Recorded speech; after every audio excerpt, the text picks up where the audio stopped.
we've got to check out the latest battle between world champion Gukesh and world number one Magnus Carlsen. So they're playing at the moment in the Grand Chess Tour tournament that's taking place in Zagreb. So this is the rapid play portion of that tournament. Played in round 6, and Gukesh had won 4 games in a row going into this. He had 4 out of 5. Carlsen, well, he was on +1, some draws and 1 win. But, well, always interesting to see them do battle. And you might recall they had that mad game in Norway chess that Gukesh won. And Carlsen had some choice words for Gukesh before this tournament began. He said, playing him in this tournament, I will sort of approach it as I'm playing one of the presumably weaker players in the tournament I should beat. Wow. Mind you, I have a feeling that Carlsen considers most of his opponents in that light, but an extraordinary statement. Let's see what happened. Carlsen with white played c4. Remember, this is rapid play, 25 minutes plus 10 seconds each time the players make a move. So by today's standards, a relatively slow time control, but still rapid play. And Gukesh went for bishop b4, so that's slightly different, not the usual knight f6 or knight c6. So the idea is to take here very quickly, damage white structure. Knight d5 is probably the most principled move here. But knight f3 from Carlsen reminds me of my method of facing the Rossolimo. Actually, if you spin it round and look at this. So that's my recommendation against the Rossolimo in my Chessable course. And actually this arrives at a fairly similar position. Gukesh took on c3 and played d6. And Carlsen played e4. He very much likes this pawn structure. He plays in this way against the Rossolimo, if possible. So he likes space. So these pawns clamp black's center here. Knight d7. And bishop d3.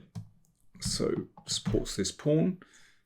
And the bishop just nudges back. It looks a bit passive, but actually, white has this space. And the two bishops, although they don't look very special at the moment, they can very much prove their worth. Black would love to break with f5, but it's not so easy to achieve that. Knight f6. Queen e2. a5. Yep, that's starting to secure the position of that knight on c5, which is very well placed. Knight d2, and this is typical of this kind of pawn structure. So basically this knight, on f3, not actually achieving a lot.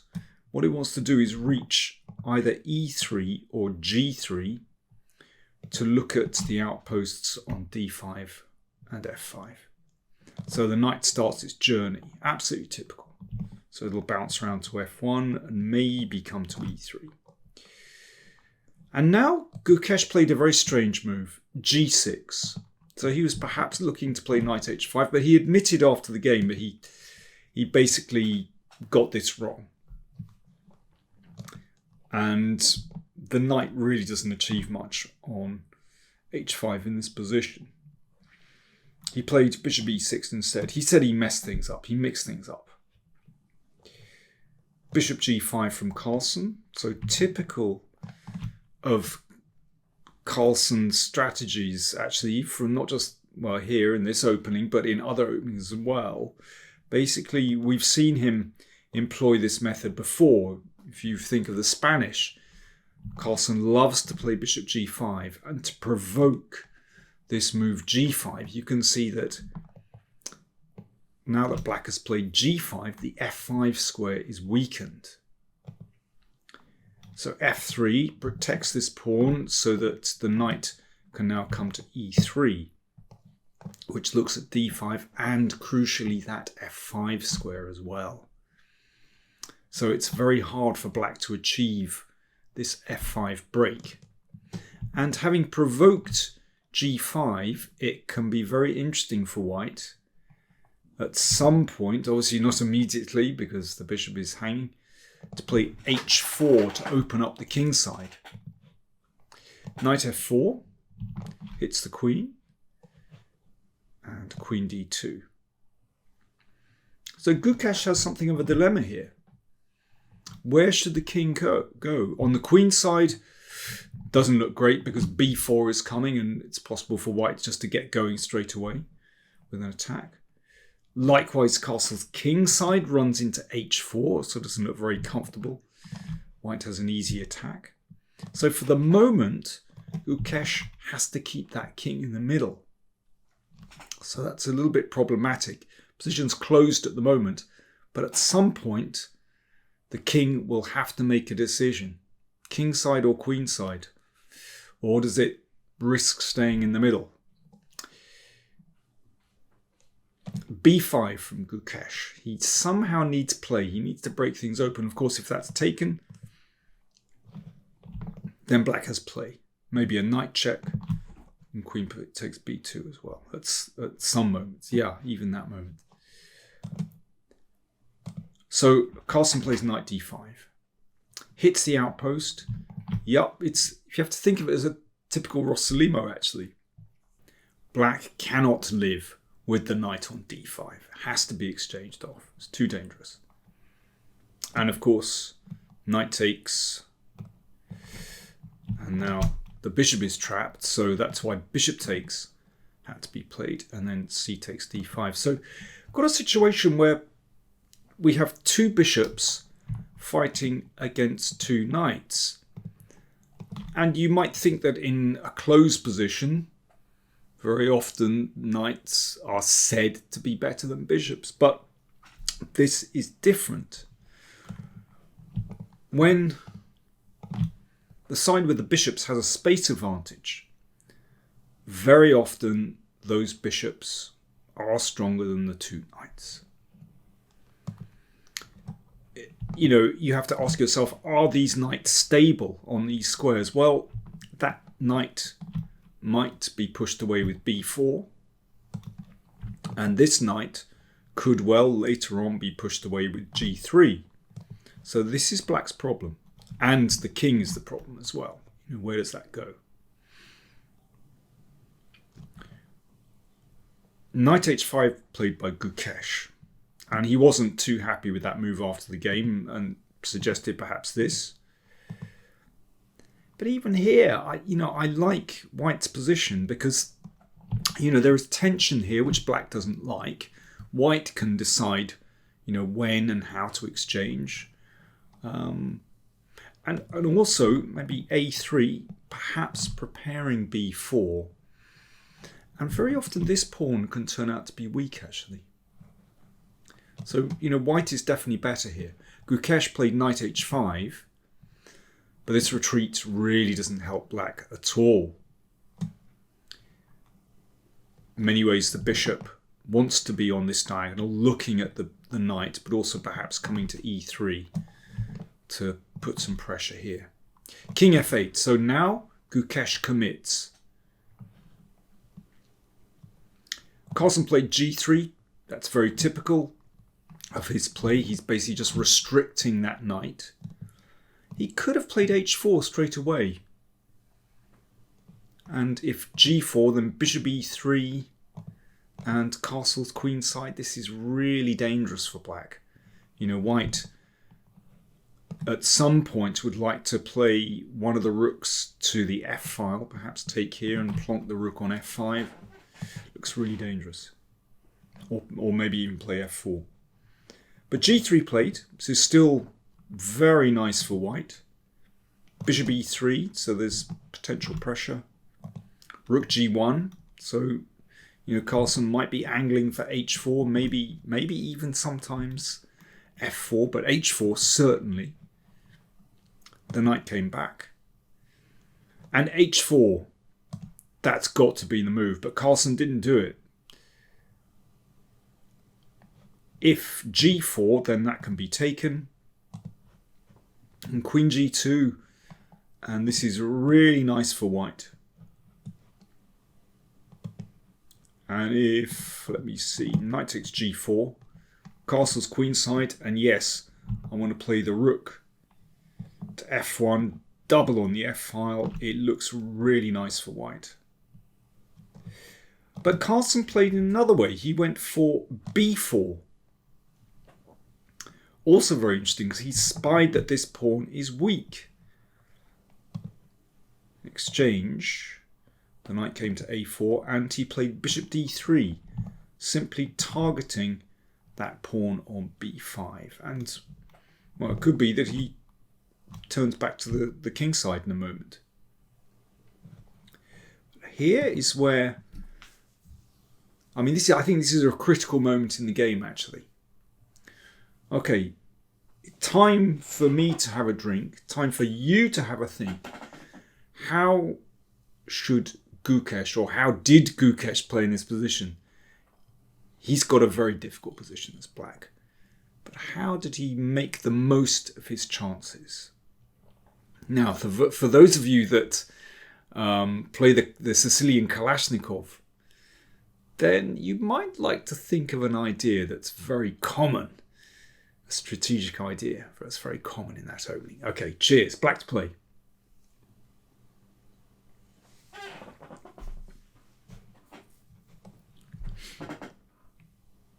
Well, Gukesh decided to sack a pawn with c6 and then play d5. So in the Kalashnikov, when you have this structure, then this move d5 often liberates black's pieces and gives black play. So I call this liberation station. All aboard. Let's advance the d pawn and liberate black's pieces. So if bishop takes b5, then d4, and black is 2 pawns down at the moment, but soon knight c3 is coming. So Carlsen took on d5, knight takes d5. Okay, you can see this knight is starting to hit some things. And if bishop takes b5, then that can be taken. And let me see, queen takes knight allows queen takes pawn. If bishop takes knight, then queen a7 defends that beautiful knight. So after this move, the pawn is attacked. Carlsen defended it. So he's still trying to keep things under control. Then rook hd8. Well, that's already a little bit uncomfortable for white. And one big question here is, whose king is safer? It's interesting how things have switched around. In fact, Gukesh's king on g7 is actually pretty safe. Carlsen's king, well, doesn't look so clever on e1 in the middle now. Can't castle kingside. Queenside, well, I think that's inadvisable. So it's got to hang around in the middle. So that's already tricky, you know, when you're down to sort of 4 or 5 minutes. And you've got to decide, you know, how safe is this? So if bishop takes b5, then this knight would fly in. Hitting things here. And queen f6. I mean, it's very tricky with these kind of ideas. So rook c1 played. So Carlsen stops a knight coming into c3 and supports that advanced c pawn. I mean, this is still a very double-edged position. Rook d6. Gukesh perhaps looking to play here. Double on the d file. Bishop takes b5. Typically uncompromising from Carlsen, grabbing a pawn. Knight c3. Unmasking the rook. Attacking the queen and attacking the bishop. So Carlsen had prepared this and played bishop c5, so it's getting very double-edged. So if that's taken, then queen takes c3. And if rook takes d2, then bishop takes queen. And that spun things around, and now Carlsen will be winning with white. So after this move, knight takes bishop. Bishop takes rook, knight takes rook. So that's taken a little bit of pressure off Carlsen. So he has, if you take the material balance, rook and 2 pawns against 2 knights. But once again, I come back to the question of king safety. Carlsen's king not so secure in the middle, whereas Gukesh's king looks much better. And in games, particularly with a short time control, that can be an important factor. Let's have a look. King f2. Knight b6. Yeah, this knight hopping around here. Queen d3. So he wants to get this in without allowing the knight in here. Queen e6. So that's a very nice queen move, looking down this avenue, looking down that avenue. Rook c5. And e4. That is a really strong break. So we have this 4-3 kingside pawn majority. Again, something we see very often in many Sicilian positions.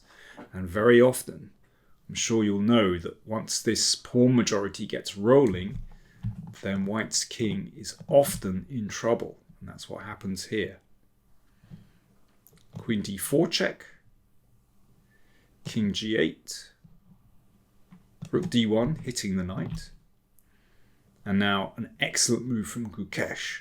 Pawn takes pawn. So it's not possible to take that knight because of queen e2 check. Right, let me play it out. And queen g2 mate. So Carlsen is in massive trouble with his king exposed now. Rook e5 hits the queen, stops queen e2, but queen h3. Excellent move. So threatening to come in here, and that'll be the end of the show. So for example, if queen takes knight, then this is decisive. If the king comes up, that's a lovely family fork. So Carlsen took the pawn. Now knight c4, so the knights defend each other, and the rook is hit, and the rook threatens to take the pawn on a3. So rook a5. Carlsen gives away the rook. Queen f5 check. King bounce comes back. Queen c2. So the queen can take here with check. But that's why the king comes back here. Knight f5. So Gukesh has an extra knight. So he just needs to take care of these pawns. But with the king exposed, he can do that. Knight e3. Threatening mate, among other things. Rook d2. A check. The king is getting hounded now. So if queen takes knight, queen takes rook. King e2. And now knight e5. This is going to seal the deal, because the queen is attacked and that pawn can be rounded up. Queen e7, knight takes c6, queen e4, rook takes a5. Now it's a very safe extra piece, and rook e5, meaning the queen is threatened. At this moment, Carlsen decided that enough was enough. He resigned. Wow. Well, considering Carlsen's statement before the tournament that Gukesh is one of the weaker players, you will treat him as one of the weaker players, then that was a very, very tasty win for Gukesh. Afterwards, Gukesh said, beating Magnus is always special. Just gives a bit more confidence. I had a horrible position. But it's nice that from 2 losing positions in a row, I could win against Magnus. fascinating stuff. You know, this rivalry between the two of them. I don't know if you can call it a rivalry, but it's just very interesting to see Gukesh, you know, gaining confidence, beating Magnus a couple of times in the last two tournaments. Great stuff. And that win gave Gukesh the sole lead after the second day. He has five wins out of 6. Fantastic, winning 5 in a row. Carlsen, well, not doing so well. He's on 50%. But, well, he's often a slow starter. Let's see if he can catch up in the final day of the Rapid, and there's also the Blitz tournament to come as well. Quick mention for my patrons. The next masterclass will take place next Friday, the 11th, at 8 p.m. UK time. So look out for that. I'll be covering the Sicilian Kalashnikov and talking about strategy and how it relates to other positions as well. So do join me for that. That's just for patrons. Right. I shall try to keep you updated with the Grand Chess Tour tournament. I hope you enjoyed that. I'm wearing, in honour of Gukesh, I'm wearing my Chess-Based India t-shirt. So do check out Chess-Based India for all the news of the latest Indian triumphs.